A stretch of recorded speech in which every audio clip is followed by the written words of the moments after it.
वो वास्तविक इतिहास नहीं है। वास्तविक इतिहास ब्रिटिश लोगों के समय में ढूंढा गया, उन्हें जिज्ञासा थी। वास्तविक इतिहास ये है कि उस समय विदर्भ के बुद्धिस्ट लोगों ने पुष्यमित्र शुंग का विरोध किया। जो महान राजा सम्राट अशोक का परपोता था बृहद्रथ, उसकी पत्नी महाराष्ट्र की थी और वो विदर्भ की थी, वो पौनी साइड की थी। जब बृहद्रथ वहां राज्य कर रहा था तो जो महाराष्ट्र विदर्भ की जो उसकी पत्नी थी, उसका भाई वहां पर मंत्रिमंडल में था, राजा की हत्या कर दी गई और जो विदर्भ का आदमी वहां मगध में पाटलिपुत्र में राजा के सहयोगी था, ये विद्रोह कर सकता है, ये देखकर उसे अरेस्ट कर दिया गया। और विदर्भ के लोग विद्रोह ना करे, इसलिए शुंग ने अपने मंत्री को भेजा, अपने पुत्र अग्निमित्र को भेजा और यहाँ के लोगों ने उनका मुकाबला किया। तो शुंग के मंत्री को विदर्भ के बुद्धिस्ट लोगों ने अरेस्ट किया। वहां पर भी उन्होंने दाव पेश किया, इसको मार दिया जाएगा तो जो विदर्भ का जो राजा उधर है उसे खत्म कर सकते हैं। शुंग को प्रस्ताव भेजा गया कि तुम हमारे राजा को छोड़ दो, जो राजा का मंत्री है उसको छोड़ो, तब हम तुम्हें छोड़ेंगे। साथियों, विदर्भ के लोगों ने एंशिएंट इंडिया में शुंगों को चुनौती दिया, मगर शुंग की वर्तमान औलाद जो है वो नागपुर में रहते हैं और देश को चला रहे हैं। उनको चुनौती देने का कार्य अभी हमें करना होगा। जो वर्तमान पुष्यमित्र शुंग की औलाद है, ब्राह्मण पतंजलि और शुंग ने मौर्य के साम्राज्य में घुसपैठ किया।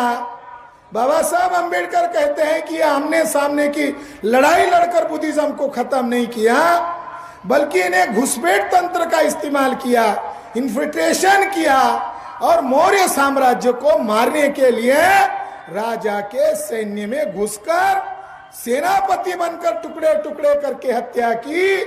इसलिए ब्राह्मण लोग जो बताते हैं मौर्य साम्राज्य का पतन कैसे हुआ, वो सच नहीं है, बल्कि भिक्षु संघ में और सम्राट अशोक मौर्य के परपोता बृहद्रथ के सैन्य में ब्राह्मण घुसने से भारत से बुद्धिज्म खत्म हुआ।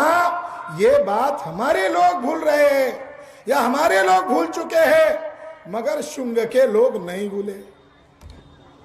शुंग के लोग नहीं भूले, इसके लिए चर्चा के लिए विषय रखा कि मोहन भागवत ने योजना बनाई कि बुद्धिज्म को मानने वाले लोग वर्ल्ड में फैले हुए हैं और जिन्हें हमने गुलाम बना के रखा है, अछूत बनाया है, 6500 जातियों के टुकड़े में बटाया हुआ है, ये लोग ही वास्तव में भारत के मालिक हैं।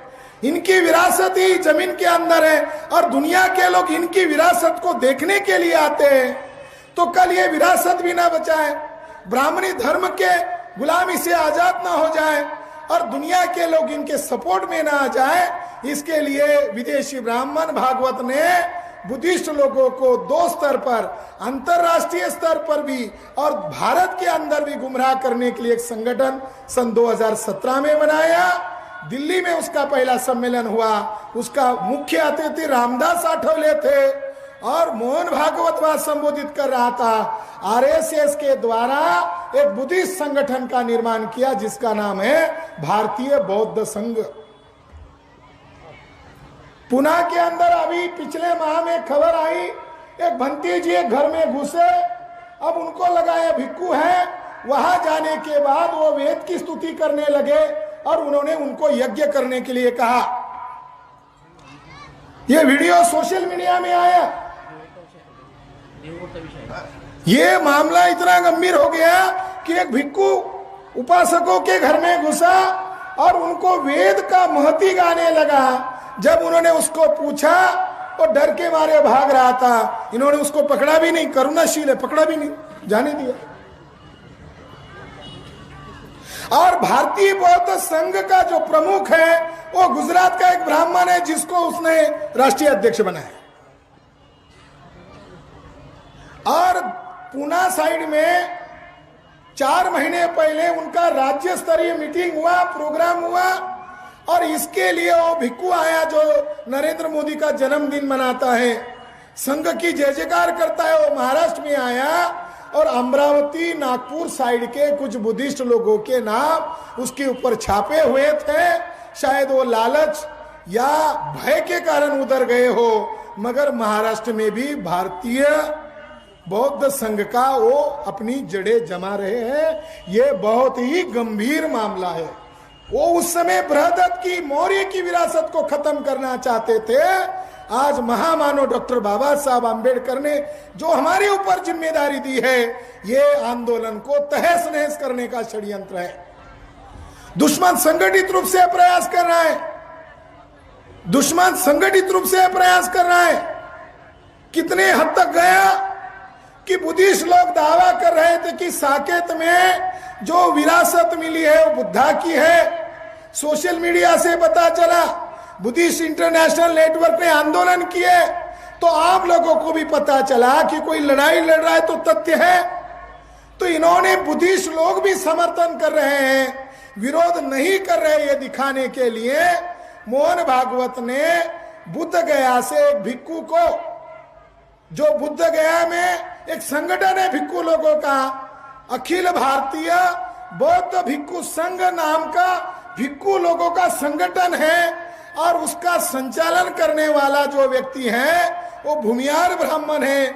उसने वहां की पवित्र जगह बुद्ध गया की मिट्टी इकट्ठा की और अयोध्या के मंदिर के लिए डोनेट की, वीडियो बनाकर। यानी एक तरफ भारतीय बौद्ध संघ के नाम पर समाज को गुमराह किया जा रहा है, और ऑल इंडिया में जो भिक्खु लोग हैं उस संस्था का सर्टिफिकेट लेते हैं जो संस्था ब्राह्मण के नियंत्रण में है। ये भिक्खु लोगों को भी मालूम नहीं है, उपासकों को मालूम नहीं है, भिक्खु लोगों को भी मालूम नहीं है। इसलिए साथियों, ये जो राज्य अधिवेशन हम कर रहे हैं, इसमें दोस्त दुश्मन की पहचान करनी चाहिए। अभी हमारे संचालन करने वाले राज्य के उपाध्यक्ष धावारे जी कह रहे थे कि राठौड़ सर कह रहे हैं ओबीसी बुद्ध धर्म की ओर। राठौड़, रमेश राठौड़ कह रहे हैं कि बुद्ध धर्म हमारा भी है, हम अलग नहीं है। तो उन्होंने हमको कहा कि ओबीसी बुद्ध धर्म की ओर आ रहे हैं, मगर बाबा साहब आम्बेडकर के खानदान के कहने वाले लोग, दूसरे छोड़ो, बाबा साहब आम्बेडकर के खून के वारिस कहने वाले लोग कह रहे हैं जनगणना में बौद्ध मत लिखो, महार लिखो। अरे कितना उल्टा है। ओबीसी कह रहा है कि बुद्ध धर्म हमारा भी है, और जो बाबा साहब आम्बेडकर के नाम से संस्थाएं चला रहे थे या चला रहे हैं, चाहे ओरिजिनल तो नहीं चला रहे, फर्जी चला रहे और फर्जी बातों का प्रोपेगेंडा कर रहे हैं, और महामानव डॉक्टर बाबा साहब आम्बेडकर के नाम से कर रहे हैं, इनको कौन जवाब देगा? बाबा साहब आम्बेडकर ने हमें धम्म दिया, महार बनने के लिए नहीं कहा। ये लोग कह रहे हैं कि पॉलिटिकल रिजर्वेशन की सीट कम हो जाएगी, इसलिए हमें बौद्ध के साथ साथ हिंदू महार लिखना है, हिंदू भी लिखना है और महार भी लिखना है। इसी शाम होटल में नागपुर में बाबा साहब आम्बेडकर ने कार्यकर्ताओं की मीटिंग लेकर कहा कि अनुसूचित जाति जनजाति के लोग जो संसद और विधिमंडल में जाते हैं वो अपना मुंह तक नहीं खोलते, वो मुंह तब खोलते जब उनको जमाई आती है। ऐसे गधे लोगों की हमें जरूरत नहीं है। और मैं खुद अगली चुनाव में 1957 के चुनाव में मैं आरक्षित सीट पर, शेड्यूल कास्ट के सीट पर उम्मीदवार के रूप पर खड़ा नहीं रहूंगा, बल्कि मैं बुद्धिस्ट हो गया हूं, तो बुद्धिस्ट लोगों की तो जाति खत्म हो गई। ये ऑन रिकॉर्ड है, जो बातें ऑन रिकॉर्ड है वो लोगों बाबा साहब आम्बेडकर के नाम पर महाराष्ट्र के भोले समाज को गुमराह कर रहे हैं। तो गुमराह करने वाले लोगों को भी जवाब देते आना चाहिए। अंबेडकरवादी होने का मतलब सरेंडर होना नहीं है। अंबेडकरवादी होने का मतलब मंदिर में जाकर ब्राह्मण के हाथ से मूत्र गोमूत्र पीना नहीं है, सत्यनारायण करना नहीं है। अंबेडकरवादी होने का मतलब सच बात बोलना।